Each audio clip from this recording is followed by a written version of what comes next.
Hello, here we go. Chapter 14, Distractions from Visioneering.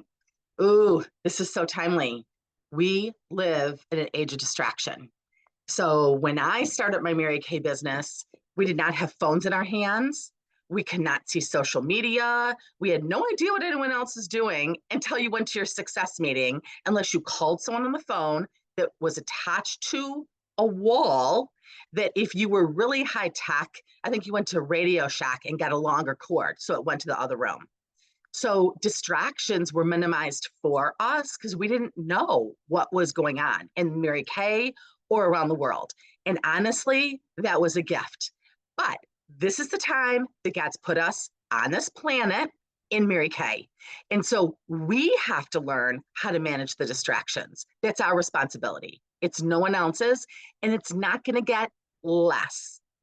It's going to continue to escalate. It says in the word that there's more and more information, more and more information. It just continues to escalate, and people are going to think they're gods of themselves, and they'll believe what's right is wrong and wrong is right. And I think we're kindly almost there or past there.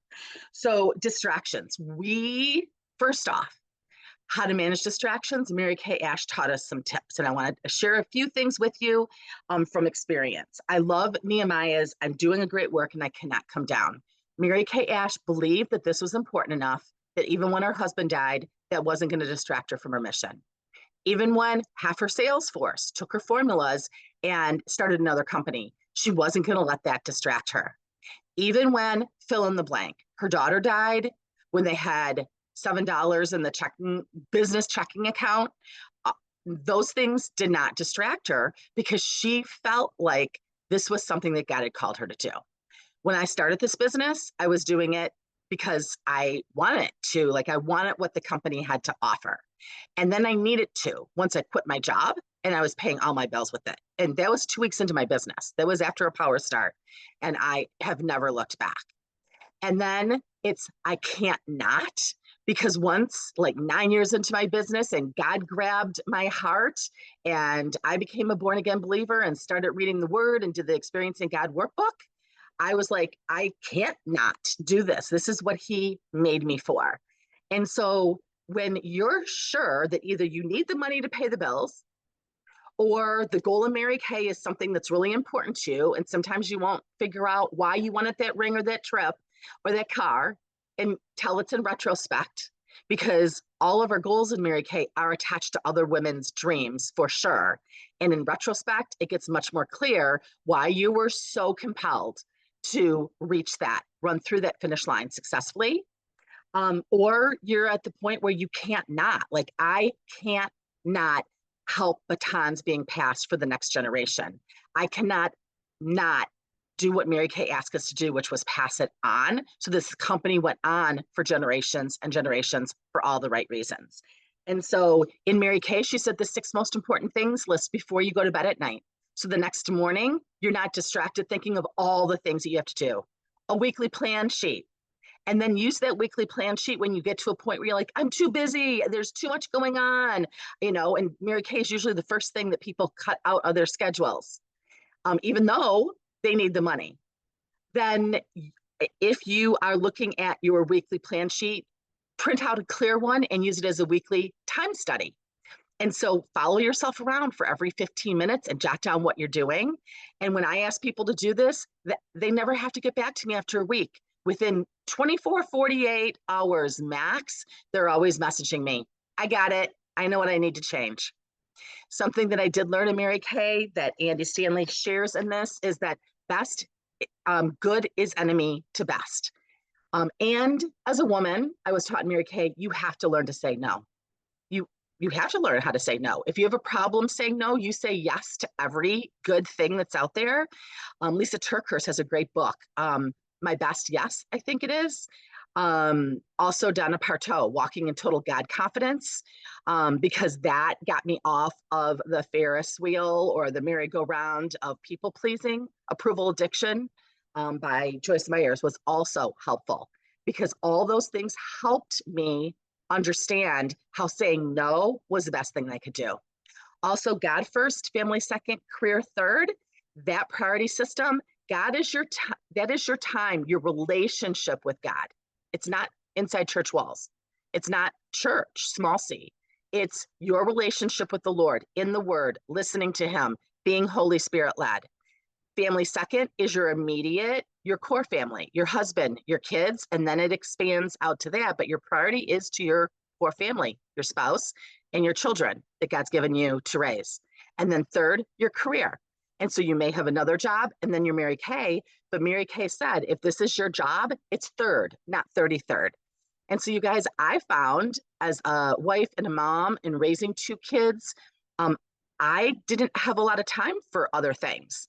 And so I was taught by Mary Kay mentors that as far as my kids go, I wasn't the mom that did the PTA. I was in the classroom and on the field trips. I did the things when I was with the kids, not the things behind the scene. The stay-at-home moms, they could do those things, but that wasn't a role for me as a work-at-home mom with the calling to use this opportunity to impact women's lives so that they could be paid what they're worth around the priority system of God, family, and career. Honestly, there wasn't time just to casually go out to coffee with someone and not to talk about anything, that was important. So I was out sharing this opportunity and product with women over coffee. Still had coffee, but it was very purposeful. I didn't go on just girls trips for the sake of going on girls trips. I went to seminar, fall retreat, January, a leadership event, and career conference. And those were my girls trips. That was my social time. I earned trips in Mary Kay so that I was being sharpened by people that had been in this business longer, had more wisdom, had more business experience. And that was mine and my husband's. It saved us having to go on a trip to get away for our marriage or date night. It was like 7 days, 10 days, 2 weeks of date nights, all in that one time period that someone else paid for. And so distractions, you guys, I love how he broke down that they come in the form of opportunities, lots of opportunities. Honestly, I have found the higher up I went in the career path with Mary Kay, if I was in live with God, family, and career, I start to say no to more things than I said yes to. And honestly, it's freeing. It feels fantastic. Try it. No, no, no, no, no. My 2-year-old grandson, he says no and does not get offended or upset at all. He'll pretend he's upset, but then he really knows when I don't fall for it that he was just trying to pull my leg. But somehow down the line after 2, we get our feelings hurt as women. If someone, if we say no, we're going to hurt their feelings or they're not going to like me and we can't say no. You guys, that's unhealthy. It's not okay. Like, I'm so grateful I was exposed to Mary Kay role models that taught me how to be a woman that could live with excellence in all arenas of her life. Because you guys, the fact of the matter is, when you are building a Mary Kay business and you have a want, a need, or you can't not, that you're not a superwoman. You can't do all the same things that you were doing prior to that new vision. Nehemiah had to change things when he had to go fix the wall. Things changed in his life. It has to change in our life too. And seasonally, whether I went from single to married to moving with my husband for his job across the country, babies 24 months apart, school age, travel, sports age, college age, 20s, newly married, 30s, grandbaby, all those seasons, I had to change and alter, what my boundaries were, what I could say yes to. But gosh, I've never regretted what I've been taught about saying the best yes, because good is enemy to best. So opportunities could be a problem. Fear can be a problem. And there was one thing here, criticism. Yeah, lots of criticism. I remember a woman one time at church saying, "You're going to be gone again this weekend? You haven't been here for the last 3 weekends." At a Sunday service. And I went, this is what I wanted to say. Luckily, I knew Jesus by that point in time, because the flesh Dawn wanted to say, I've seen more women come to know the Lord in a saving relationship or transformation at my Mary Kay events than I've seen inside these church walls for the last year. And so that's where I'm spending my time. But I just said, yeah, because they don't even know what they don't know. So why do we get baited? The Bait of Satan is another good book, so that you don't get baited by those things, because that, I mean, like we saw, the people who are criticizing Nehemiah, wow, what if he would have listened to him? What if Mary Kay would have listened to an attorney and accountant when they said no? And the solution is always success is the best revenge. I've heard that many times, and revenge is a bad word. We probably shouldn't want revenge, but you know what I'm talking about. And you guys, I was really naive about this. I remember when I earned my first Escalade and the newspaper did an article about me. And it's before we had social media, but you could read the responses on the website for the newspaper. And people were so critical. Like, there was kind remarks, but there was also like, oh, she just uses people. That's the only way you get ahead in these businesses. It's all about her. This is, just a cult, blah, blah, blah. I remember sitting at the computer, like shocked, like, who are these people? And like, why are they saying these lies about me? They don't even know me. And I'd get angry. First, I was sad, and then I was angry, and then I wanted to like write out responses to the newspaper. And then my husband, luckily, like rescued me from that downward spiraling. It's like, they don't even know what they don't know. And this is not a fight with flesh and blood, with humans. This is spiritual warfare, you guys, because what we do not only changes women's financial situation, but it has an opportunity to change their life for eternity, as it has mine. And so we should expect the opposition. We should expect distractions, but not get triggered by them. And they also come from our Mary Kay business. The changes since the pandemic, we've had so many changes, and we're going to continue to have a lot of changes. That's the world right now. And our company is very global, and there's changes.